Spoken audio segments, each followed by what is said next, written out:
Greater Victoria has lost one of its leaders and volunteers. Jane Heffelfinger died this week at the age of 84.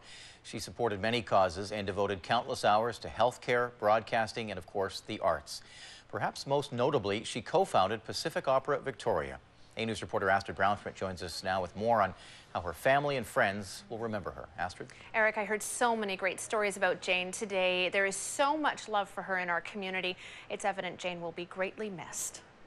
Victoria has lost one of its greatest lovers. Jane Heffelfinger died at home on Wednesday. She was 84. She loved her community, and the community loved her. Watch this from 2007, when Jane was named Outstanding Volunteer Fundraiser. I would love to thank this darling community and all my lovers. So darling of all of you. That was Jane. That's how she'll be remembered by many of her friends. Well, that's how she saw a lot of men and women who she loved, and we loved her. And so what do we love about her? We loved what she did. We loved what she stood for. We loved how she wanted to engage in making this a better community. So we were her lovers.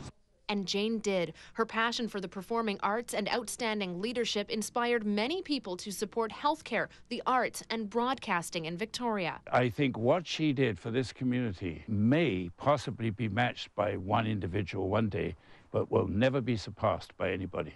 Perhaps Jane's most significant contribution was co-founding Pacific Opera Victoria in 1980. George was the opera lover, but Jane was the force. Jane was that irresistible advocate for this opera company.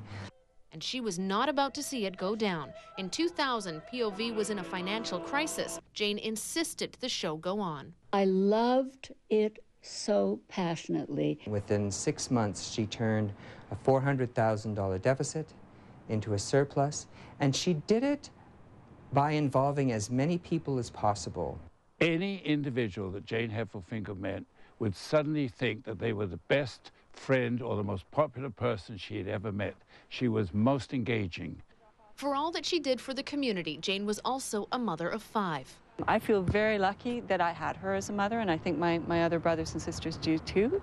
She managed, even though there were 5 of us, to spend time with us individually and help us pursue what was important to us.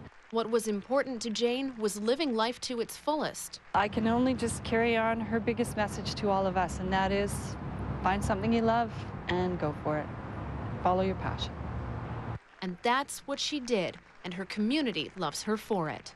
But she'll live in our hearts for a long time. And I'm really proud to have been one of her lovers.